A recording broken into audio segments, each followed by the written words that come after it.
La ahimsa o el camino de la no violencia. La no violencia es la fuerza más grande que la humanidad tiene a su disposición.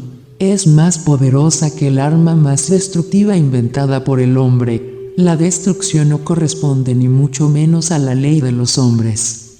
Vivir libre es estar dispuesto a morir, si es preciso, a manos del prójimo, pero nunca darle la muerte. Sea cual fuere el motivo, todo homicidio y todo atentado contra la persona es un crimen contra la humanidad. La primera exigencia de la no violencia consiste en respetar la justicia alrededor de nosotros y en todos los terrenos. ¿Es esto pedirle demasiado a la naturaleza humana? No lo creo.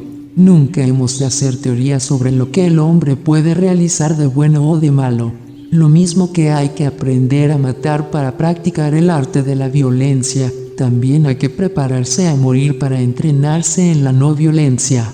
La violencia no nos libra del miedo, sino que procura combatir la causa del miedo. Por el contrario, la no violencia está libre de todo miedo. El no violento tiene que prepararse a los sacrificios más exigentes para superar el miedo. No se pregunta si va a perder su casa, su fortuna o su vida.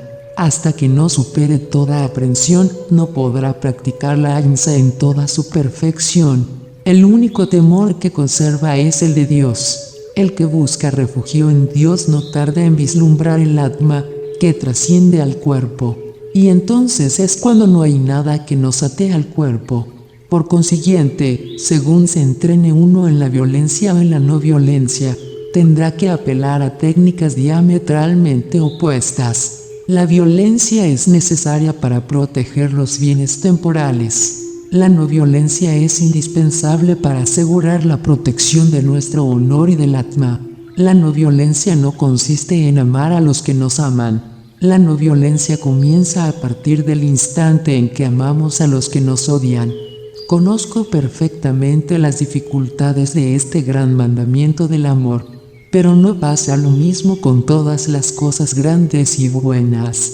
Lo más difícil de todo es amar a los enemigos. Pero, si queremos realmente llegar a ello, la gracia de Dios vendrá a ayudarnos a superar los obstáculos más temibles. He observado que las peores destrucciones no logran nunca que desaparezca por completo la vida. Por tanto, tiene que haber una ley superior a la de la destrucción. Solo esa ley suprema puede dar un sentido a nuestra vida y establecer la armonía indispensable al funcionamiento del rodaje social. Y, si debe ser esa nuestra ley, hemos de esforzarnos cuanto podamos para que sea la norma de nuestra vida diaria. Siempre que surge la discordia, que choca uno con la oposición, hay que intentar vencer al adversario con el amor. Toda mi vida he recurrido a este medio elemental para solucionar numerosos problemas. Esto no significa que haya solucionado todas mis dificultades. Lo único que he conseguido es descubrir sencillamente que la ley del amor es más eficaz que la voz de la violencia. No es que yo sea incapaz, por ejemplo, de encolerizarme, pero casi siempre he logrado dominarme. Puedo dejarme sorprender, pero siempre procuro de forma consciente y deliberada seguir siendo fiel continuamente a las exigencias de esos combates interiores. Cuanto más me esfuerzo en ello, más gozo tengo de vivir. Es la prueba de que esa ley está en conformidad con el plan del universo. Encuentro allí una paz y un sentido de los misterios de la naturaleza que desafían toda descripción. He observado que las naciones, lo mismo que los individuos, solo encuentran su cumplimiento pasando por la agonía de la cruz. La alegría no procede de los sufrimientos que se infligen a los demás, sino de los que uno se impone voluntariamente. Si remontamos el curso de la historia, desde sus primeros balbuceos hasta nuestros días, veremos que el hombre no ha dejado de progresar en el sentido de la ahimsa. Nuestros más antiguos antepasados eran caníbales. Luego se cansaron y empezaron a alimentarse de los productos de la caza. Vino más tarde el momento en que el hombre creyó más noble renunciar a la vida de cazador vagabundo. Se entregó entonces a la agricultura, dependiendo principalmente de su madre, la tierra. para asegurar su subsistencia. De nómada que era, se convirtió en sedentario y fundó la civilización de las aldeas y ciudades. La familia a la que pertenecía se convirtió poco a poco en una comunidad y más tarde en una nación. Son estos otros tantos signos que hablan de un progreso de la ahimsa y de un retroceso de la violencia. Si hubiese sido de otro modo, nuestra especie habría desaparecido, como ha ocurrido con otras muchas, menos evolucionadas. Los profetas y los avatars han predicado igualmente, más o menos, el valor de la ahimsa. Ninguno de ellos ha sido pregonero de la violencia. ¿Cómo podría ser de otro modo? La violencia no es de esas cosas que sea preciso enseñar. En cuanto a animal, el hombre es violento, pero en cuanto a espíritu, es no violento. Apenas se empieza a despertarse a las exigencias de ese espíritu que mora en él, le es imposible seguir siendo violento, o bien evoluciona en el sentido de la ahimsa, o camina a su destrucción. Por eso, los profetas y los avatars han exaltado los méritos de la verdad, de la armonía, de la fraternidad, de la justicia y de otros muchos atributos de la ahimsa. Nuestro mundo no reposa en una estructura social no violenta. Por doquier se ve a los hombres defender sus posesiones empleando medios de naturaleza coercitiva, pero sin ellos solamente hubieran podido vivir los individuos más feroces. Afortunadamente, también existen vínculos de amor, como puede comprobarse en las familias e incluso en las comunidades que se llaman naciones. Lo que pasa es que no se reconoce en ellas la supremacía de la no violencia. De aquí se sigue que las inmensas posibilidades de esa ley todavía están sin explorar. Por pura inercia, se tiene por adquirido que la no violencia perfecta solo es posible cuando uno ha hecho el voto de renunciar a todo. Pero si es verdad que sus escasos adeptos son los únicos en proseguir ese trabajo de búsqueda y en revelarnos de vez en cuando las nuevas posibilidades de la no violencia, ¿por qué, si se trata realmente de una ley eterna que se impone al hombre, no vamos a admitir que puede y debe aplicarse a todos? Los numerosos fracasos que presenciamos no proceden de esa ley, sino de los que la siguen de mejor o peor gana. Cuando una madre sacrifica su vida por salvar a su hijo, se está conformando con esa ley sin darse cuenta.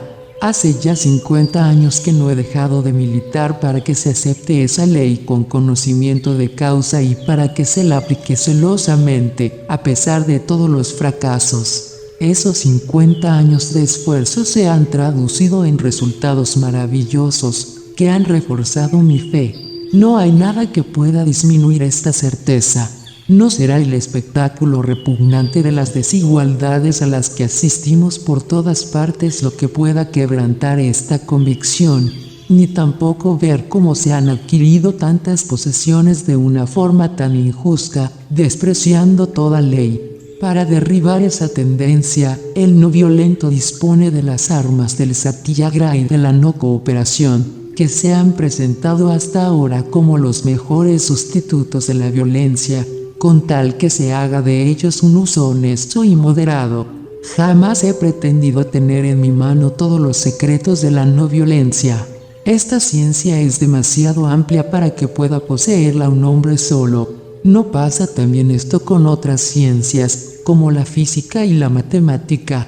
Yo no soy más que un buscador. Al haberme iniciado en el satyagraha, me he dado cuenta de que si se quiere alcanzar la verdad, hay que apartar al adversario de su error con paciencia y bondad, en vez de recurrir a la fuerza.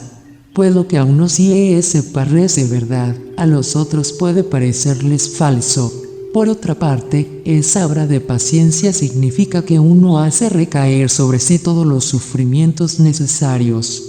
De este modo, la verdad se da a conocer, no por los sufrimientos que se infligen a los demás, sino por los que uno se impone en este siglo lleno de sorprendentes inventos. Nadie puede decir ya que una cosa o una idea carezca de valor por el hecho de ser nueva. Afirmar de una empresa que se trata de algo imposible, por ser difícil, sería obrar en contra del espíritu de nuestra época. Todos los días vemos realizarse cosas que no podían imaginarse el día anterior. Lo imposible no deja de ceder terreno a lo posible. En el terreno de la violencia, los más recientes descubrimientos son especialmente asombrosos.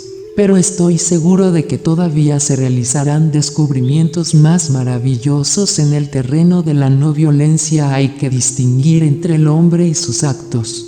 Puede muy bien pensarse en una oposición y en un ataque a un sistema. Pero querer atacar directamente al autor de ese sistema equivale a querer emprender un ataque contra uno mismo. No nos ha hecho Dios idénticos. ¿No somos todos hijos de un mismo y único Creador? Y en cuanto tales, ¿por qué no nos vamos a atrever a afirmar que los poderes divinos que hay en nosotros son infinitos? Violentar a un solo ser humano es profanar esos poderes divinos y perjudicar no solo a ese adversario, sino a toda la humanidad. A través de él la no violencia es un principio universal que debe triunfar incluso en la adversidad. Su eficacia puede medirse precisamente cuando hay que enfrentarse con un ambiente hostil. Nuestra no violencia no conduciría a nada si su éxito tuviera que depender de la buena voluntad de las autoridades que nos gobiernan. Para aplicar esta fuerza con provecho, es indispensable admitir la existencia del alma como principio permanente y distinto del cuerpo. Esta creencia debe ser el objeto de una fe viva y no de una simple adhesión intelectual. Les he dejado decir a algunos amigos que la verdad y la no violencia estaban fuera de lugar en la política y en los demás asuntos temporales. No es esa mi opinión. Yo no empleo esos medios para asegurar mi salvación personal. Procuro servirme de ellos en todas las ocasiones de mi vida diaria. No se puede ser no violento de verdad y permanecer pasivo ante las injusticias sociales. La resistencia pasiva es un método que permite defender todo derecho que se encuentre amenazado, haciendo caer sobre sí mismo los sufrimientos que se pueden derivar. Pasa lo contrario con la resistencia armada. Cuando me niego a hacer una cosa que repugna a mi conciencia, apelo a las fuerzas del alma. Supongamos que el gobierno implanta una ley que me toca en algunos de mis intereses. Si recurro a la violencia para hacer abrogar la ley, empleo lo que puede llamarse la fuerza del cuerpo. Por el contrario, si no obedezco a la ley a costa de incurrir en las sanciones previstas, utilizo la fuerza del alma, y esto supone un sacrificio para mí mismo. Todo el mundo admite que sacrificarse a sí mismo es infinitamente más noble que sacrificar a los demás. Cuando se utiliza esta fuerza para luchar contra la injusticia, tiene la ventaja de no hacer sufrir más que aquel que la emplea. Si entre tanto se comete algún error, los otros no tienen por qué padecerlo. Desde siempre los hombres han emprendido cosas que luego se ha visto que eran errores. Nadie puede asegurar con certeza que está en su derecho y que todo lo demás es falso por ir en contra de su opinión.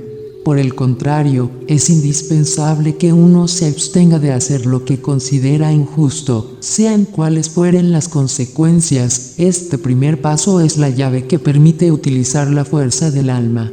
El adepto de la ahimsa no puede hacer suya la fórmula utilitaria, según la cual el mayor bien es lo que más conviene a la mayoría. Dispuesto a sacrificar la vida por su ideal, luchará para que todos, sin excepción, puedan conocer el bien más elevado. En caso necesario, deberá aceptar el sacrificio de su vida por salvarla de los demás.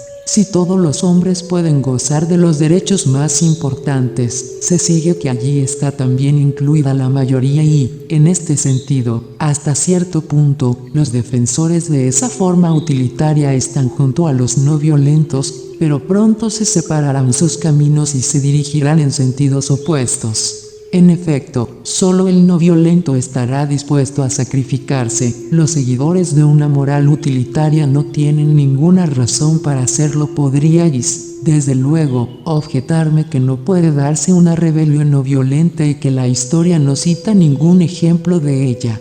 Pues bien, yo tengo la ambición de poder proporcionar un ejemplo y sueño con ver a mi país llegar a la independencia por medio de la no violencia. Estoy dispuesto a repetirlo 1000 veces para que todos lo sepan. Me he identificado hasta tal punto con la causa de la no violencia que preferiría el suicidio a la más íntima infidelidad. Al decir esto, no me olvido ni mucho menos del punto de vista de la verdad. En efecto, solo la no violencia permite a la verdad expresarse plenamente. Una serie de experiencias a lo largo de los 30 últimos años, de ellos, los 8 primeros en África del Sur, me ha confirmado que el porvenir de la India y del mundo depende de la adopción de la no violencia. Es el medio más inofensivo y el más eficaz para hacer valer los derechos políticos y económicos de todos los que se encuentran oprimidos y explotados. La no violencia no es una virtud monacal destinada a procurar la paz interior y a garantizar la salvación individual, sino una regla de conducta necesaria para vivir en sociedad, ya que asegura el respeto a la dignidad humana y permite que progrese la causa de la paz, según los anhelos más fervientes de la humanidad. Hasta el año 1906 apela únicamente al poder de la razón.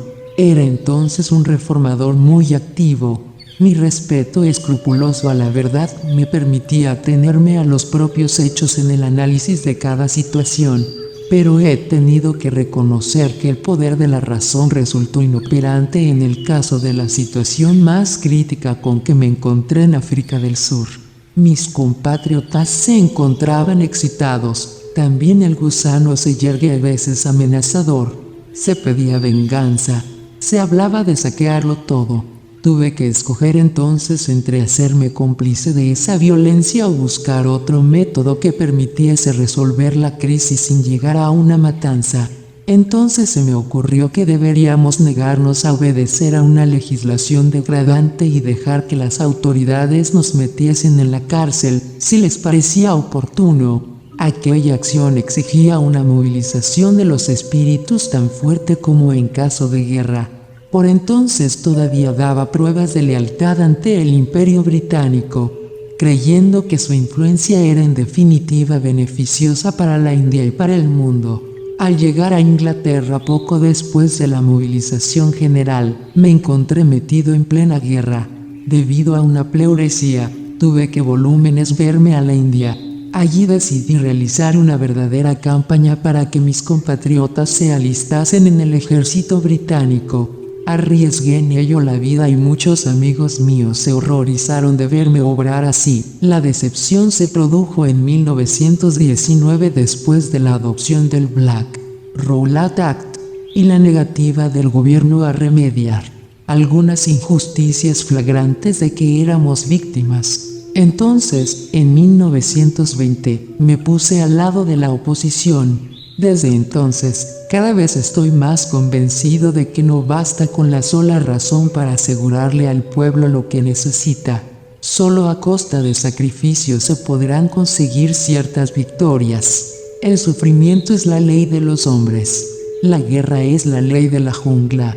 Pero el sufrimiento es infinitamente más poderoso que la ley de la jungla para convertir al adversario y abrir sus oídos que, de lo contrario, seguirían mostrándose sordos a la voz de la razón. Probablemente nadie como yo ha redactado tantos memoriales y ha abrazado tantas causas perdidas. Sin embargo, he llegado a la conclusión capital de que, para alcanzar un resultado decisivo, no basta con convencer a la razón, hay que tocar también el corazón y, por consiguiente, apelar al poder del sufrimiento.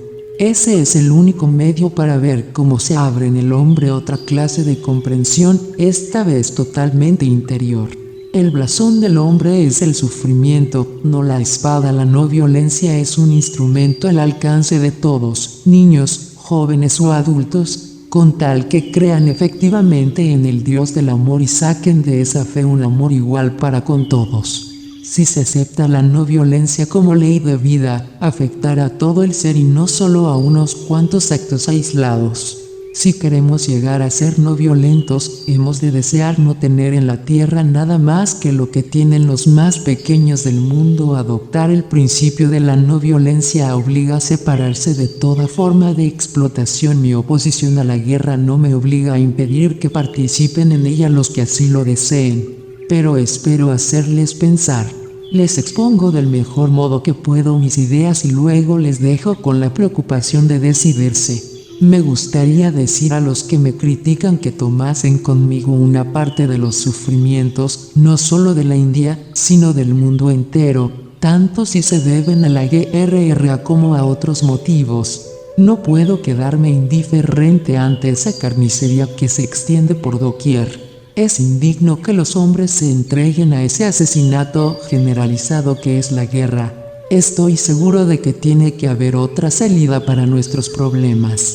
Mientras existamos físicamente, no es posible ser perfectamente no violento, ya que el cuerpo por sí solo está obligado a ocupar un mínimo de espacio. Mientras no seamos puros espíritus, la no violencia perfecta es tan teórica como la línea recta de Euclides. Pero no cabe más remedio que acomodarse a estas contingencias. Puede ser que, en algunas circunstancias, sea un deber suprimir una vida. Por ejemplo, hemos de aceptar esta necesidad si queremos alimentarnos, aunque solo nos alimentemos de legumbres, hay que destruir al menos cierta forma de vida. Por razones sanitarias se matan microbios con los desinfectantes, mosquitos con los insecticidas, etc. Al obrar así, no se nos ocurre sentirnos culpables ante la religión. Se mata también a las fieras carnívoras que quieren atacar al hombre. A veces uno puede verse obligado a matar a un hombre. Pensad en el caso de un loco furioso que, armado de una espada, matase a todos los que se encuentra por el camino. Tendríamos que capturarlo vivo o muerto. Y el que acabase con ese energúmeno sería un benemérito de la comunidad, que tendría que agradecerle aquel servicio. Por otro lado, he advertido que, en más de una circunstancia, se siente repugnancia instintiva a matar a un ser vivo. Por ejemplo, se ha propuesto encerrar a los perros rabiosos y hacerles morir lentamente. Pero esa sugerencia es incompatible con mi manera de pensar.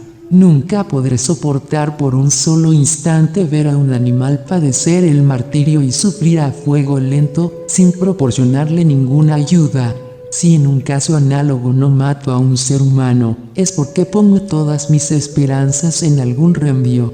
Pero si no tengo el remedio adecuado para cuidar de un animal, creo que tengo la obligación de matarlo. Si mi hijo se pusiera rabioso y no tuviera ningún medio para aliviar sus sufrimientos, juzgaría que tengo la obligación de poner fin a su vida. El fatalismo tiene sus límites. Solo podemos ponernos en manos del destino después de habernos ayudado a nosotros mismos del mejor modo posible. Para ayudar a un niño que agoniza en medio de sufrimientos, puede ser que el único remedio que quede sea el de acabar con su vida. En un sentido positivo, la ahimsa significa un máximo de amor, una caridad perfecta. Si soy no violento, tengo que amar a mi enemigo. Mi comportamiento con un malhechor tiene que ser el mismo si se trata de un enemigo extraño a mi familia que si se trata de mi propio hijo. La ahimsa, para ser eficaz, exige la intrepidez y el respeto a la verdad. En efecto, no se puede temer ni asustar al que se ama. De todos los dones que se nos han hecho, el de la vida es sin duda el más precioso. El que hace el sacrificio de ese don, desarma toda hostilidad, abre el camino a la comprensión mutua de los adversarios y a un arreglo honroso del conflicto. Nadie puede hacer de verdad una entrega de ese tesoro, sin verse libre de todo miedo. Es imposible ser a la vez cobarde y no violento. La ahimsa es sinónimo de valentía ejemplar después de renunciar a la espada. No tengo otra cosa que ofrecer a mis adversarios que la copa del amor. Gracias a esta ofrenda creo que me acercaré a ellos. Me parece inconcebible una enemistad perpetua entre los hombres. Y como creo en la teoría de la reencarnación, espero que podré en esta vida o en la otra reunir a toda la humanidad en un solo vínculo de amistad. El amor es la fuerza mayor del mundo y, al mismo tiempo, la más humilde que se pueda imaginar. El corazón más duro y la ignorancia más burda no pueden nada contra el sufrimiento desinteresado y aceptado voluntariamente. La no violencia no consiste en abstenerse de todo combate real contra la maldad. Por el contrario, veo en la no violencia una forma de lucha más enérgica y más auténtica que la simple ley del talión, que acaba multiplicando por dos la maldad.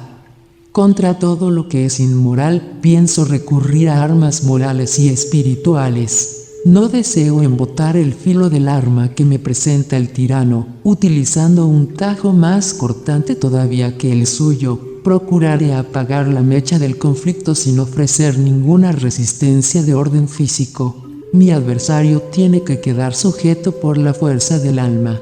Al principio quedará desconcertado, luego tendrá que admitir que esta resistencia espiritual es invencible. Si se pone de acuerdo, en vez de sentirse humillado, saldrá de ese combate más noble que antes. Podría objetarse que es esta una solución ideal. Estoy totalmente de acuerdo, la tolerancia es inherente a la ahimsa. No somos más que unos pobres mortales, expuestos a las contradicciones de la violencia. El dicho de que la vida alimenta a la vida posee un profundo significado. El hombre no puede vivir un solo instante sin cometer, consciente o inconscientemente, violencia física. El hecho de comer, de beber, de vivir, de caminar, lleva consigo necesariamente la destrucción de ciertas formas de vida, por muy pequeñas que sean. Pero de esto no se sigue que el no violento deje de ser fiel a sus principios, si todos sus actos están dictados por la compasión, si protege en cuanto puede a todo lo que vive, si respeta incluso a las criaturas más insignificantes y si, de esta manera, se libra del engranaje fatal de la violencia. Su abnegación y su compasión no cesarán de crecer, pero nunca podrá ser puro de toda violencia exterior. Como la ahimsa descansa en la unidad de todo lo que vive, es lógico que el error uno solo tiene que afectar a todos los demás, por lo que nadie puede ufanarse de estar libre de toda violencia. Mientras el hombre viva en sociedad, necesariamente tiene que ser cómplice de ciertas formas de violencia. Cuando dos naciones se entregan a la guerra, el deber del no violento es hacer lo posible para que el conflicto acabe. El que no se sienta dispuesto a asumir esta tarea, el que nada pueda hacer contra la guerra, puede verse arrastrado a tomar parte en ella, y sin embargo, desear con todo su corazón verse libre, lo mismo que su país y el mundo entero, de esa lucha. Desde el punto de vista de la ahimsa no hago ninguna distinción entre combatientes y no combatientes. El que se pone al servicio de una banda de criminales es tan culpable como ellos, aunque se contente con servirles de recadero, de espía o de enfermero. Del mismo modo, aunque uno se limitase a curar a los heridos durante la batalla, no estaría absuelto de toda falta. Se trata de una cuestión muy delicada. Las opiniones sobre ella no están de acuerdo. Por eso he querido plantear los términos del problema lo más claramente posible a los que creen en la ahimsa y se esfuerzan en practicarla en todas las ocasiones. El hombre de verdad no tiene por qué atenerse siempre a la tradición. Tiene que estar dispuesto a actuar de reformador y, si descubre que ha cometido el mismo errores, tiene que reconocerlos públicamente, sean cuales fueren las consecuencias, y hacer lo posible por remediarlos. La no violencia alcanza toda su eficacia cuando saca su fuerza del espíritu. La no violencia, que no requiere más que la participación del cuerpo, es propia de los débiles y de los cobardes. Y entonces es totalmente inoperante. Si guardamos en nuestro interior el veneno del odio, asegurando que no queremos vengarnos, nuestro veneno se vuelve contra nosotros y nos lleva a la perdición. Si no tenemos un amor fuerte y generoso, al menos hemos de evitar alimentar nuestro odio, si no queremos soportar las terribles consecuencias de una ausencia de violencia, que sería meramente física. Uno deja de ser no violento si se atreve a engañar a los demás en los negocios, si se decide a proteger a unas vacas por la fuerza de las armas creyéndose autorrizado a liquidar al carnicero, o finalmente si se cree que hace un servicio al país suprimiendo a un hombre de Estado. En todos esos casos se obra bajo el impulso del odio, de la cobardía y del miedo. Estoy contra la violencia porque sus aparentes ventajas, a veces impresionantes, no son más que temporales, mientras que el mal que ocasiona deja sus huellas para siempre. Aunque se matase a todos los ingleses sin excepción, la India no sacaría de ello el menor provecho. No será la matanza de todos los ingleses lo que librará de su miseria a millones de hombres. La responsabilidad de nuestra situación actual nos incumbe mucho más que a los propios ingleses. Ellos no podrían hacernos el menor mal si en nosotros fuera todo bueno. De ahí mi insistencia en que nos reformemos interiormente a nosotros mismos. La historia nos enseña que uno se dé presa de los males que sufren los vencidos cuando uno los oprime brutalmente, aun con las mejores intenciones. Cuando están bajo el peso de la miseria no hay más que un paso muy fácil de dar entre la violencia que intenta eliminar la dominación extranjera y la que se emplea contra aquellos compatriotas nuestros que parecen poner trabas a la evolución del país. Sin tener que apelar a la filosofía de la no violencia y sin referirnos a las consecuencias de la violencia en la historia de los demás países, no se necesita ser ningún sabio para ver que, al emplear la fuerza bruta para librar a nuestra sociedad de los abusos que soporta, no haremos más que aumentar nuestras dificultades y retrasar el día de nuestra verdadera liberación. Las gentes que claman contra las reformas que hay que emprender, por no estar preparadas para ellas o porque no ven su necesidad, se pondrán locas de remate ante los sacrificios que se les pida y no vacilarán en apelar a una potencia extranjera para vengarse. ¿No guardamos todos el recuerdo doloroso de ese espectáculo demoledor que se ha desarrollado a nuestra vista durante estos últimos años? Si no tengo nada que ver con la violencia organizada que patrocina el gobierno, tampoco tengo nada que ver con la violencia desorganizada del pueblo. Antes que verme en la necesidad de elegir entre las dos, me gustaría más verme aplastado por alguna de ellas. Durante más de 50 años sin interrupción, he intentado poner en práctica la no violencia y todos sus recursos, con una precisión científica. Me he aplicado a ello en todos los terrenos, vida privada y pública, economía, política, etc. No conozco ningún caso que haya terminado con un fracaso, o bien, cuando creía que había fracasado, he atribuido su causa a mis propias limitaciones. No pretendo ser perfecto, sino buscar la verdad con pasión. Durante esta búsqueda he llegado a descubrir la no violencia. La misión de mi vida es repartir por todo el mundo sus ventajas. No tengo en mi existencia más interés que el de lograr esta empresa. Siempre ha sido para mí una inmensa satisfacción ver que generalmente sigo conservando el afecto y la confianza de aquellos cuyas ideas y cuya política he tenido que combatir. En África del Sur, mis adversarios nunca me retiraron su confianza personal e incluso me concedieron su amistad. No he tenido reparos en denunciar la política británica, pero gozo del afecto de millones de ingleses. Aunque poco cualificado para hacerlo, he condenado igualmente el materialismo de la civilización moderna, pero sin que por ello se haya reducido el círculo de mis amigos, tanto en América como en Europa. ¿No es esto una victoria de la no violencia? Mi experiencia, que se va enriqueciendo día tras día, confirma el hecho de que la paz individual o nacional es imposible si no nos esforzamos en vivir en la verdad y en la no violencia. La ley del talión nunca se ha visto coronada por el éxito. Lo que más amo en el mundo es la no violencia. Solo puede igualarse a ese amor el amor a la verdad. Esos dos amores son idénticos, ya que solo la no violencia permite alcanzar la verdad. Si mi vida está allí para demostrar que miro con ojos iguales a todos los adeptos de las diferentes religiones, también es verdad que no hago ninguna distinción entre las diversas razas. Para mí, un hombre es siempre un hombre. No soy más que un simple novicio, lleno de debilidades, de fracasos y de intentos inexpertos.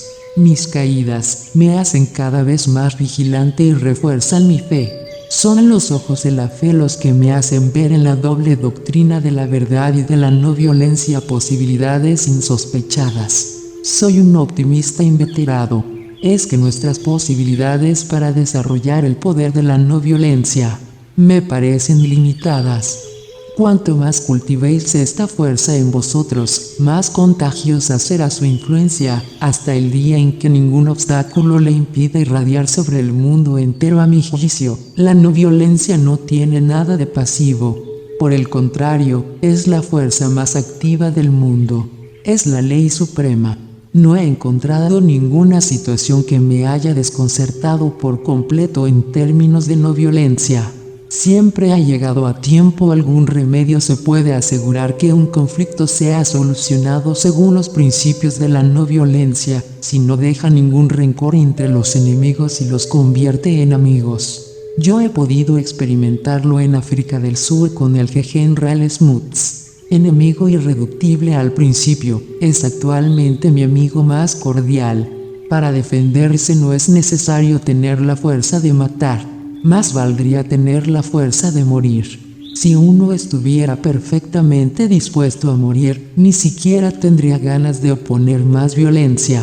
Existe una relación inversa entre el deseo de matar y el deseo de morir. La historia abunda en ejemplos de individuos que, muriendo con coraje y perdonando a sus enemigos, lograron convertir el corazón de los más empedernidos. No soy más que un humilde explorador de esa ciencia que se llama la no violencia.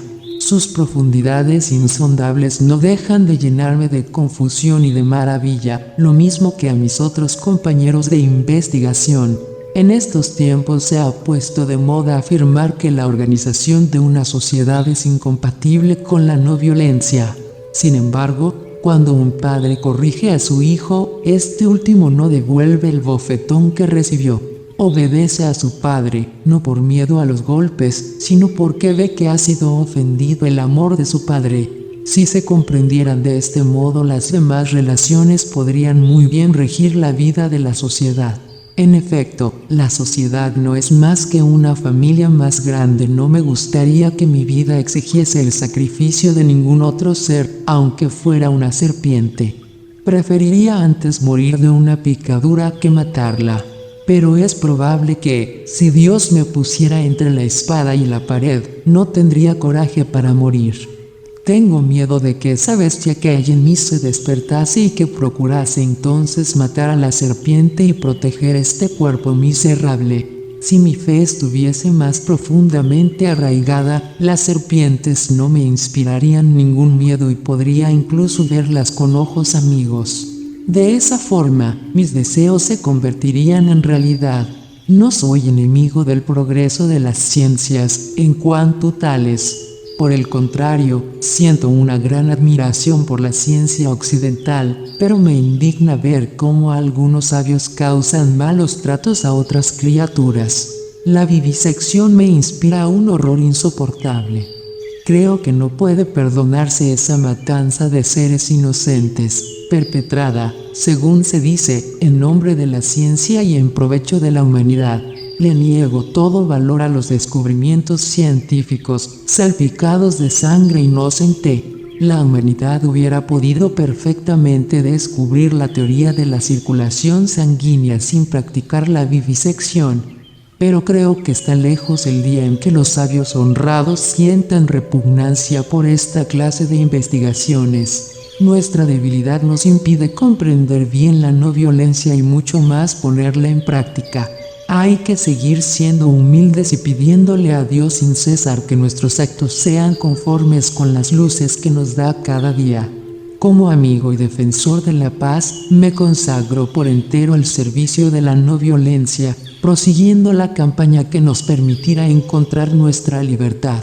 Y si realmente la India puede conseguirla de esta manera, ¿será esta su mejor contribución a la paz en el mundo? La resistencia pasiva es una espada de múltiples virtudes. Se la puede utilizar de diferentes maneras. Atrae las bendiciones sobre aquel que la usa y sobre aquel contra quien se emplea. Sin derramar una sola gota de sangre, obtiene resultados extraordinarios. Es un arma que nunca se oxida y que nadie puede robar. La desobediencia, para que sea civil, tiene que ser sincera, respetuosa, mesurada y exenta de todo recelo. Tiene que apoyarse en principios muy sólidos, no verse nunca sometida a caprichos y, sobre todo, no dejar que la dicte nunca el odio o el rencor. Jesucristo, Daniel y Sócrates están entre los representantes más auténticos de esta resistencia pasiva que procede de la fuerza del alma. Todos estos maestros consideran el cuerpo como algo despreciable en comparación con el alma. Entre los modernos, Tolstoy es el teórico mejor y más brillante de esta doctrina, pero no se contentó con exponer sus principios, sino que acomodó a ellos su vida de cada día. En la India, la doctrina ha sido elaborada y practicada mucho tiempo antes de que tuviera éxito en Europa. Es fácil ver cómo la fuerza espiritual es infinitamente superior a la fuerza física. Si se recurre a la fuerza del alma para reparar las injusticias, se evitarán muchos males actuales. Sin ningún temor, Buda emprendió la lucha contra sus enemigos y logró que capitulara a un clero arrogante. Cristo echó del templo a los mercaderes y maldijo a los hipócritas y fariseos. Aquellos dos grandes maestros eran partidarios de una acción directa y enérgica, pero, al mismo tiempo, demostraron una bondad y un amor indiscutibles en cada uno de sus actos. No habrían levantado ni un solo dedo contra sus enemigos, prefiriendo 1000 veces morir antes que traicionar la verdad que vinieron a transmitir. Buda habría muerto luchando contra los sacerdotes si la grandeza de su amor no se hubiera revelado igual a sus esfuerzos por reformar al clero. Cristo murió en la cruz, coronado de espinas, desafiando el poder de todo un imperio. Si yo, a mi vez, opongo una resistencia de naturaleza no violenta, no hago más que seguir humildemente las huellas de esos grandes maestros. La ley del Satyagraha quiere que un hombre, sin armas y sin ningún otro recurso para hallar una solución, cumpla el sacrificio supremo inmolando su propio cuerpo. La ahimsa representa la fuerza del alma, que es eterna e inmutable. La bomba atómica es e no va más de la fuerza física y está, en cuanto tal, sujeta a la ley de la entropía, que reconoce la degradación de toda energía física en el universo. Nuestros textos sagrados dan testimonio de que, una vez desarrollada en nosotros, la fuerza del alma se hace invencible. Pero para conocer ese desarrollo, esta fuerza tiene que empapar todo nuestro ser y formar una sola cosa con nosotros mismos. No obstante, ninguna institución puede hacer obligatoria la no violencia, como tampoco es posible consignar los principios de la verdad en una constitución escrita. Nos toca a cada uno de nosotros adoptarlos con toda libertad. Lo mismo que los vestidos, tienen que venirnos a la medida, si no queremos caer en contradicciones. En fin, la vida es una aspiración. Nos empuja a buscar la perfección con todas nuestras fuerzas. Nuestras debilidades y limitaciones no nos autorizan a rebajar este ideal. El que liga su destino a las exigencias de la ahimsa, ley del amor, ayuda a vencer las fuerzas de destrucción y a hacer progresar las fuerzas de la vida y del amor. Por el contrario, el que solo sueña en la violencia, deja sueltas todas las energías maléficas que siembran la muerte y el odio. En la vida es imposible evitar toda violencia. Pero entonces se plantea una cuestión: ¿cuál es el límite que no se puede franquear? La respuesta no puede ser la misma para todos. Pues, si el principio sigue siendo siempre el mismo, cada uno lo aplica de diferente manera. Lo que para unos es alimento, para otros es veneno. Para mí es un pecado comer carne, pero otros, habituados a comerla, no ven en ello nada malo. Sería más bien una falta renunciar a ella por imitarme. Supongamos que soy un agricultor que vivo en medio de la jungla. Tendré que recurrir a un mínimo de violencia para salvar mis cosechas. Tendré que matar a los monos, a los pájaros, a los insectos. Si a mí me repugna hacerlo, puedo tomar a alguien que lo haga en mi lugar. Realmente, en ese caso, sería lo mismo. Sería un delito dejar que los animales devorasen la cosecha en nombre de la ahimsa. Cuando el hambre devasta la región, el bien y el mal son términos relativos. Lo que es bueno en ciertas condiciones puede convertirse en un mal o en un pecado en otras circunstancias. El hombre no tiene que empeñarse en descifrar únicamente la letra de las Shastras. Tiene que sumergirse en ese océano vivificante que es el espíritu de los textos y recoger sus perlas. A cada paso podrá ir distinguiendo entre la ahimsa y la himsa. Será entonces cuando se verá libre de toda falsa vergüenza y de toda cobardía. ¿No ha dicho el poeta que el camino que lleva hacia Dios está abierto a los hombres animosos, mientras que el cobarde es incapaz de avanzar por él un solo paso? Decir o escribir una cosa que nos desagrada no es ciertamente violento si las ideas que uno tiene parecen estar conformes con la verdad. Para que haya violencia, es preciso que el pensamiento, la palabra o la acción contenga una intención violenta, la intención de perjudicar al que se ha dado el nombre de adversario. Muchas veces, los hombres tienen miedo de decir lo que piensan y acaban por caer en la hipocresía, porque se forjan ideas falsas sobre las conveniencias o porque tienen miedo de herir la susceptibilidad de los oyentes o de los lectores. Si se quiere que la no violencia progrese en el plano individual y colectivo, hay que decir la verdad, aunque parezca dura de decir e impopular. En este mundo no se ha hecho nunca nada que no se deba a la acción. Rechazo la expresión resistencia pasiva, porque no traduce por completo la realidad y podría verse en ella el arma de los débiles. La no violencia supone ante todo que uno es capaz de combatir. Pero, al mismo tiempo, hay que reprimir consciente y deliberadamente todo deseo de venganza. Sigue en pie, sin embargo, que en cualquier caso la venganza vale más que una sumisión puramente pasiva, totalmente inútil y afeminada. Pero el perdón es superior a todo. La venganza no es más que debilidad, nacida del miedo real o imaginario a sufrir un daño. El hombre que no tiene miedo a nada en el mundo encontrará incluso inútil querer que desaparezca la cólera de aquel que tiene intención de herirle. La no violencia y la cobardía se excluyen entre sí. Me imagino fácilmente a un hombre armado hasta los dientes, pero sin nada de valentía. El hecho de poseer un arma supone cierto miedo, por no decir cierta cobardía. Si no hay auténtica intrepidez, tampoco hay verdadera no violencia. Mi fe en la no violencia me da mucha fuerza para obrar. Hay que rechazar por completo toda cobardía y hasta la más pequeña debilidad. No es posible esperar que un cobarde se convierta en no violento, pero sí cabe esperar esto de un violento. Por eso, nunca lo repetiré bastante, si no sabemos defender por nosotros mismos a nuestras esposas y nuestros templos recurriendo a la fuerza que brota de la renuncia, esto es, si no somos capaces de no violencia, debemos por lo menos, si somos hombres, atrevernos a emprender la lucha para defendernos. Los hombres de una aldea cerca de Betea me dijeron que habían emprendido la huida mientras que la policía saqueaba sus casas y molestaba a sus mujeres. Cuando añadieron que habían obrado de ese modo porque yo les había aconsejado que no fueran violentos, experimenté tanta vergüenza que no tuve más remedio que bajar la cabeza. Tuve que demostrarles que no era aquel el sentido de la no violencia.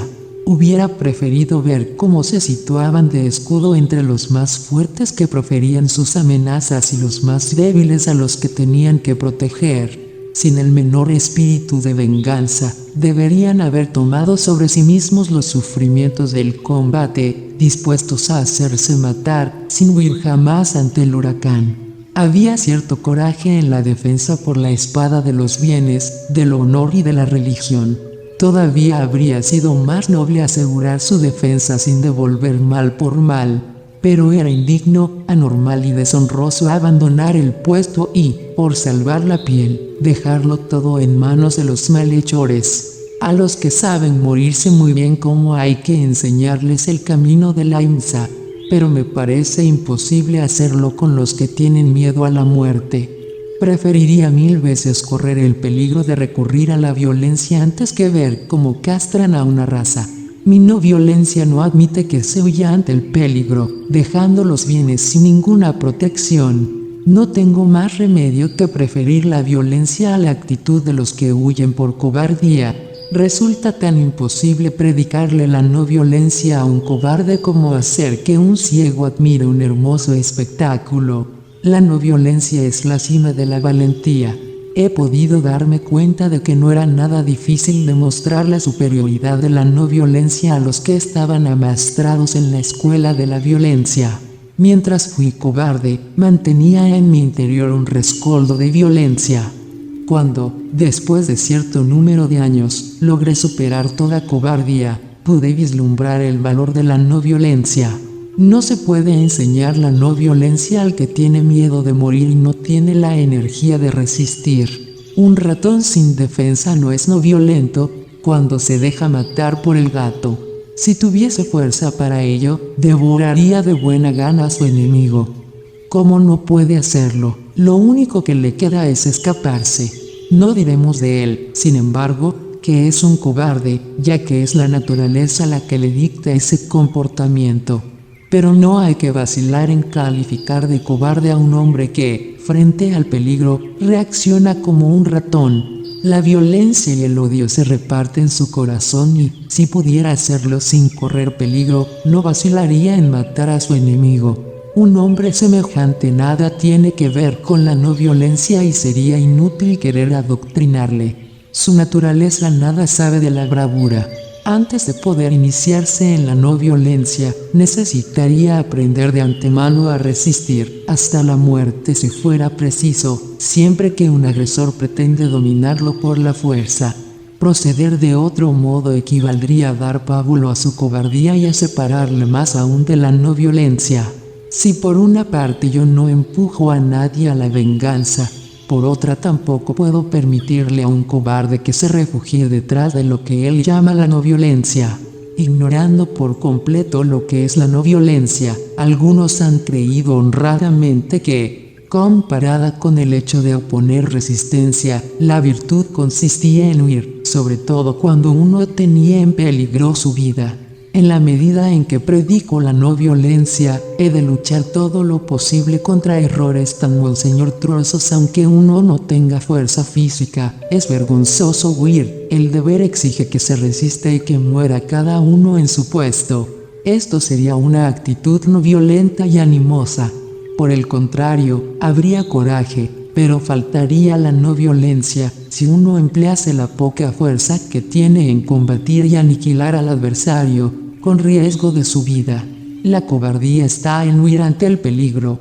En el primer caso, es menester que uno tenga amor o caridad, en los demás casos, solo tiene uno odio, miedo o recelo.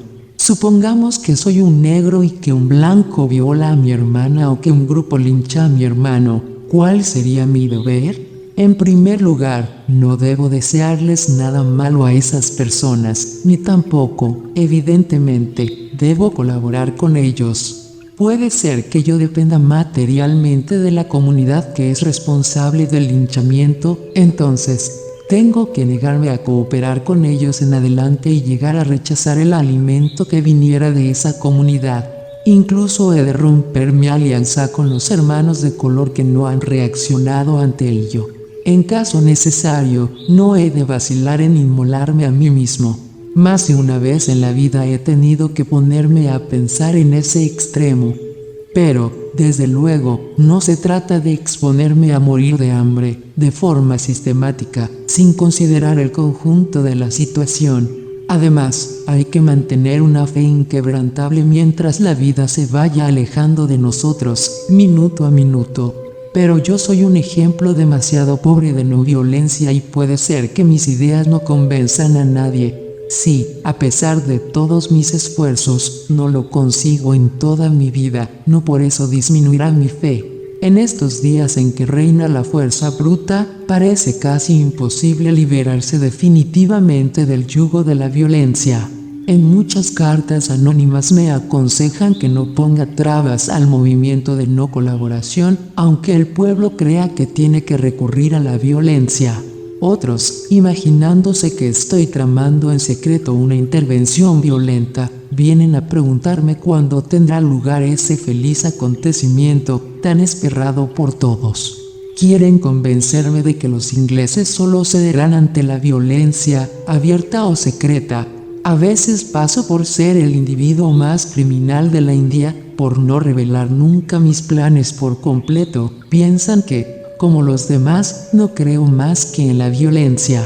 Dado que la doctrina de la violencia ejerce un gran atractivo sobre la mayor parte de los hombres y que el éxito de la no colaboración depende en gran parte de la ausencia de toda violencia, le doy mucha importancia a dar a conocer mis ideas con toda la claridad posible, tanto más cuanto que afectan a la conducta de un gran número de personas. No tengo ningún reparo en decir que, cuando solo es posible elegir entre la cobardía y la violencia, hay que decidirse por la solución violenta. Por ejemplo, mi hijo mayor me preguntó qué es lo que debería haber hecho si hubiera sido testigo del atentado que estuvo a punto de costarme la vida en 1908. ¿Debería haber huido y dejar que me asesinaran? ¿O debería haber recurrido a la fuerza física para venir en mi ayuda? Le respondí que su deber era defenderme, incluso con la violencia si fuera necesario. Esta explicación guarda cierta relación con mi participación en la guerra de los Boers, en la que se llamó Rebelión de los Zulúes y, finalmente, en la Primera Guerra Mundial. Por esa misma razón les recomiendo el entrenamiento militar a los que no creen más que en la violencia. Preferiría que la India defendiese su honor por la fuerza de las armas antes que ver cómo contempla cobardemente, sin defenderse, su propia derrota.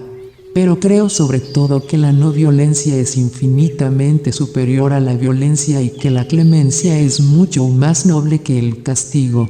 El perdón es el ornato del guerrero, pero la ausencia de violencia no significa clemencia, más que cuando existe la posibilidad de castigar. Por el contrario, se encuentra privada de todo siguiente significado cuando no hay ningún medio de replicar. A nadie se le ocurriría pensar que el ratón es clemente cuando se deja comer por el gato. Por eso comprendo muy bien los sentimientos de los que piden una sanción ejemplar para el general Dyer y sus comparsas. Si pudieran, no vacilarían en lincharlo. Pero, por lo que se refiere a la India, no creo que carezcamos de defensa. Lo que quiero sencillamente es utilizar lo mejor posible mis fuerzas y las de la India. Que no se interpreten mal mis ideas. La verdadera fuerza